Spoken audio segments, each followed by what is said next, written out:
wide web. Welcome to Hangin With. I'm GW Pomichter, and we are at Magic City Comic-Con in Miami, Florida, and we are hanging with author DJ Butler.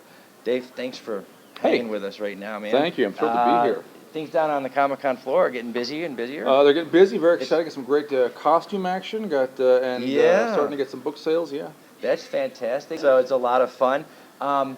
So you're a fairly prolific author, but we'll start over here with the Rockband Fights Evil series. Cool. And we'll work our way to bigger. Fantastic. I got a lot of things to tell you about. That's true. I like that. The more you've got, the better it is. So let's start over here. Rockband Fights Evil. Actually, I was in a Denny's. I was in a Denny's and thinking of that. I was at a writing convention in Provo, Utah, and I was having breakfast with my brother, and the concept came to me actually in two fragment sentences: Rockband period fights evil period. I thought, why has no one done that? And so I did. So these are short, action-packed comic, action horror stories, sort of like a Hellboy, right, or a Hellblazer. Not horror in the wants to creep you out, but horror elements in an action story about a rock and roll band of damned musicians. Yeah. Okay. And it didn't just pop in as a story. Yeah. It's a series. It is a series. We're looking at Hellbound on My Trail. This is number 1 in the series, folks. Hellhound on My Trail. Hellhound on My Trail. And but there are 7. So there are 4 out right now. Okay. 5, 6, and 7, and there's an omnibus called Band on the Run. Will be released shortly of the first 3. 5, 6, and 7 are also coming out imminently, and 8 is in the works. There should be 12 ultimately. Wow. Yeah. That's great, and they're just kind of a short read. They're short. They're like 35,000 words. They're a novella. We like to call that a straight read. It's just something you can sit down and go. I could watch a movie. I could read that book. Nice. Yeah. I like that. That's a pretty good thing. What else you got going right now, man? A lot of stuff. So I've got. Let's start over here. We talk about some wordfire things. This is a book called City of the Saints. This is a steampunk espionage story featuring rival secret agents Sam Clemens and Edgar Allan Poe on the eve of the Civil War in the Wild West. So that's a fun, over-the-top steampunk adventure story. That's pretty cool. Now, I have a question. Yeah. I love the steampunk aesthetic. Oh, yeah. And I love the visual storytelling that comes out of steampunk. Yep. How hard is it to write? Oh, yeah. But steampunk is such a visual genre that has got to be daunting to start a paragraph and need to paint it as a steampunk paragraph. Yeah, I hear you. There's a writing point here. You're a writer also, yes, right? I am. So I will share with you a piece that, and maybe you can respond to. Maybe you disagree. I try always to write visually. Absolutely. And the reason, in one word, is Hollywood. Because I do not want to give a movie producer ever any reason to say, no, I can't buy this book. For some reason, when I think steampunk, I think, while you're always trying to show me, not tell me. Yep. The truth is that, especially as a young author, there are times I just know I failed. Yeah. And in a steampunk genre, you just don't have that option. There's so much visual going on that every single sentence, failure is not an option. This has to show my reader what they're looking at. Yeah, in my mind. I could be wrong. No, I'm with you. It's a challenge, and it's also an opportunity. Is it? And I love that about steampunk. Other things I like about steampunk are, first of all, I love the fact that steampunk doesn't care about science. Now, there's a small number of steampunk writers that are different. John Henry, Jack Campbell, putting out a series where it's a steam-based technological story, and the science all works. Most steampunk is not like that. Yeah. Most steampunk is unabashedly really a genre of fantasy, where things look like science, it's right? Like old sci-fi. So it's like ray guns and minimization technology, and we can breathe under the water, but no one cares whether the science works. That's good, because I'm a liberal arts guy. Amen, brother. And the other thing I love about steampunk is it has a grand tradition of taking real world historical figures or literary figures and writing them as characters into stories. I do. I think that I love the idea Yeah. that you have. Not only you didn't just take historical figures, you took literature writers. figures. You took writers and said, "Here, guys, Yep. how about a little of your own?" This is a story in which writers are secret agents. Nice. Yeah. Richard Burton for Her Majesty as well. We were talking earlier, and I love what you guys down at Wordfire have done. Oh, you yeah. have a great collective down there. I mean, how did you come to be a part of that collective? And So Wordfire, I came to Wordfire last year, really, and Wordfire exists because of Kevin J. Anderson, and it works because he is himself a celebrity, because he is prolific, because he has lots of connections and experience. But it is effectively a collective of authors around Kevin that is both a publishing house and a traveling bookstore. So you're seeing the bookstore sort of manifestation of it here, but these had both, in fact, been previously self-published. This is the Really? first thing I self-published. Oh, wow, on that's about great. the last day of 2011, I think. wow, And I came to Wordfire because I was on a panel about steampunk at a Salt Lake City convention called the Fan Experience last spring. And no, it must have been the spring before. It's getting almost 2 years now. And I was next to Kevin, and he introduced himself at the beginning of the panel, and then he kind of did this on the table and said, "Top that." And I said, "Well," and I did my best to top it. And then afterwards I approached him and said, "Hey, look, I'd seen what you're seeing down there, right? Yep. It's bigger now, it's glossier, but still, a year and a half ago, it was still the dominant bookstore presence at a it's con." amazing."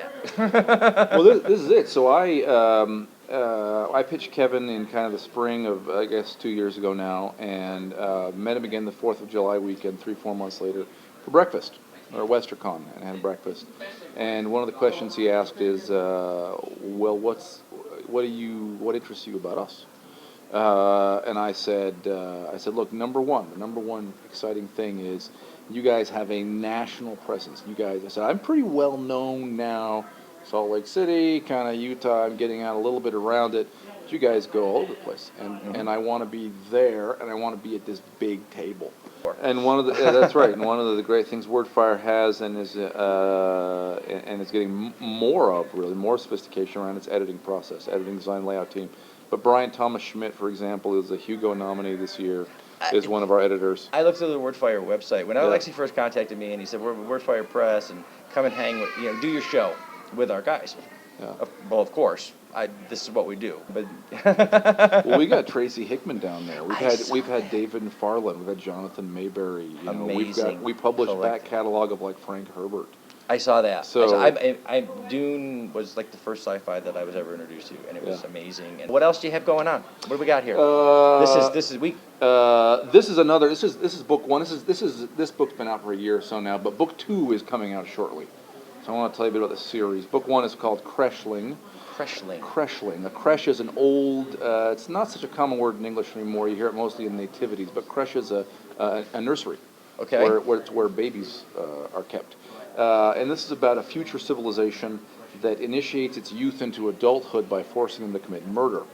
And so it's about guilt and about tools for controlling society, and it's about ritual, and it's about a protagonist, a girl who learns this awful truth on the brink of adulthood and refuses, and the consequences she pays.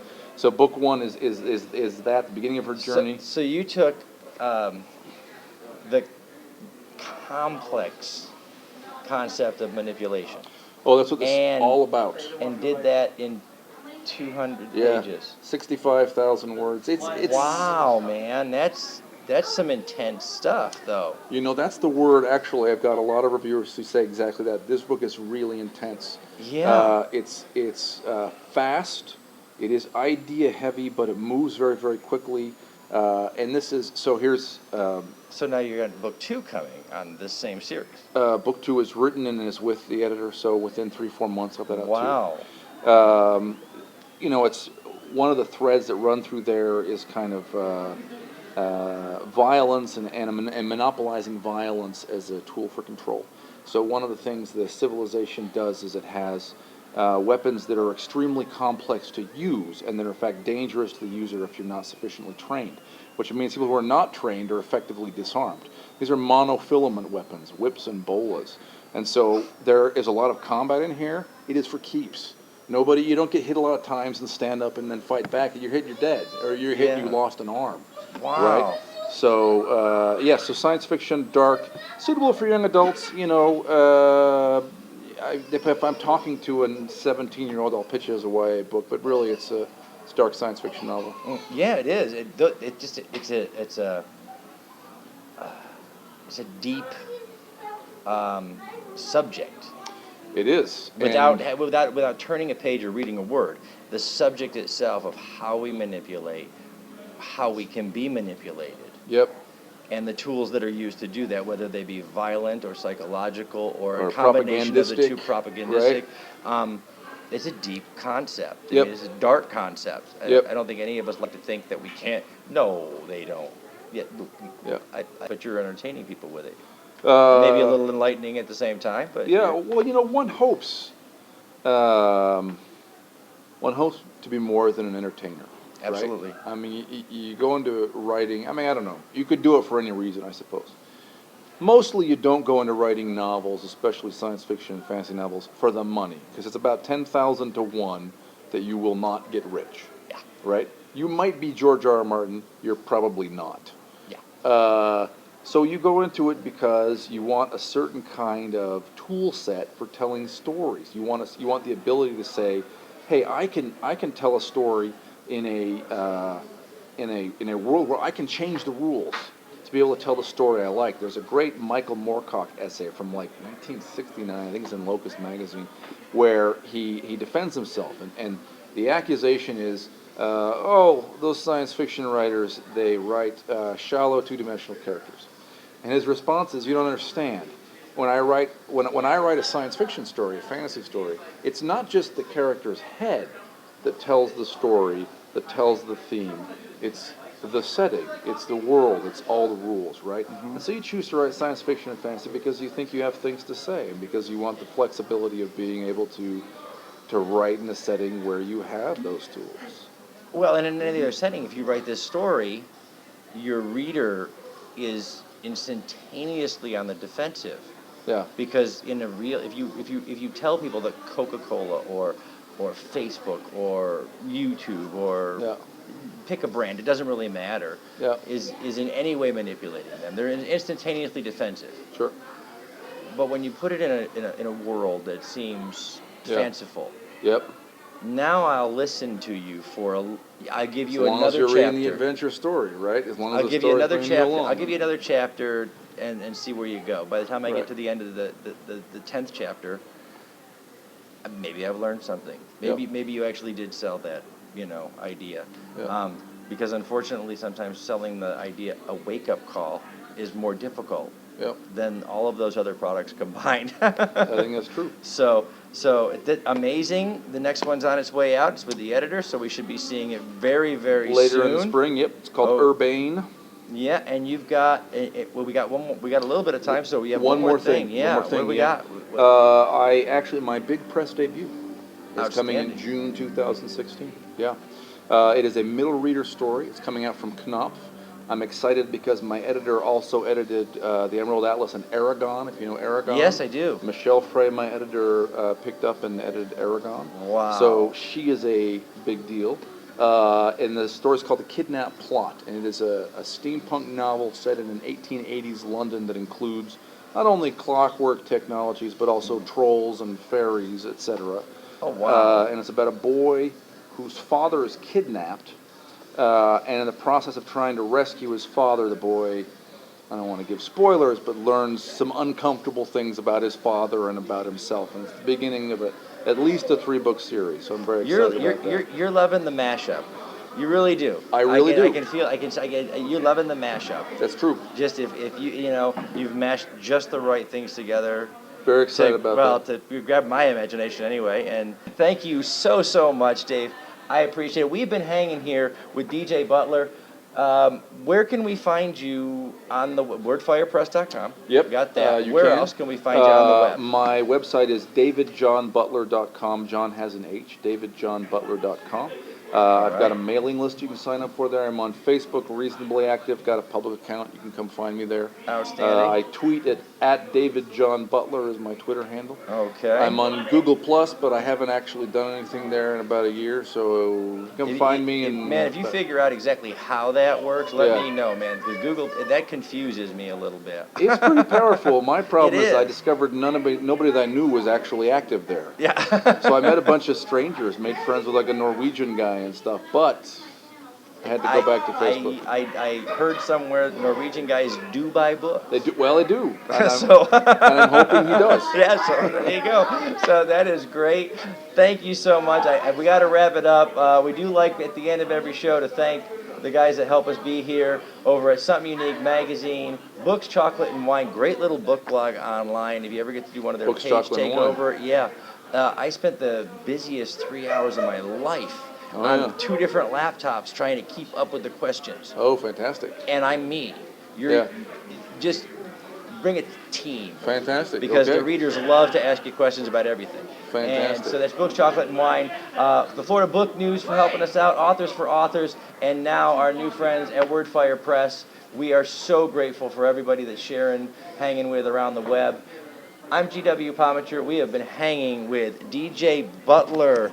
Doesn't matter where you start. You can start with Rockband Fights Evil. You can start with Crecheling. You can start with City of Saints. Or you can go to the Wordfire Press and pick any number. Or all. Or all. That all would be good. All is acceptable. All, that's right. So do that.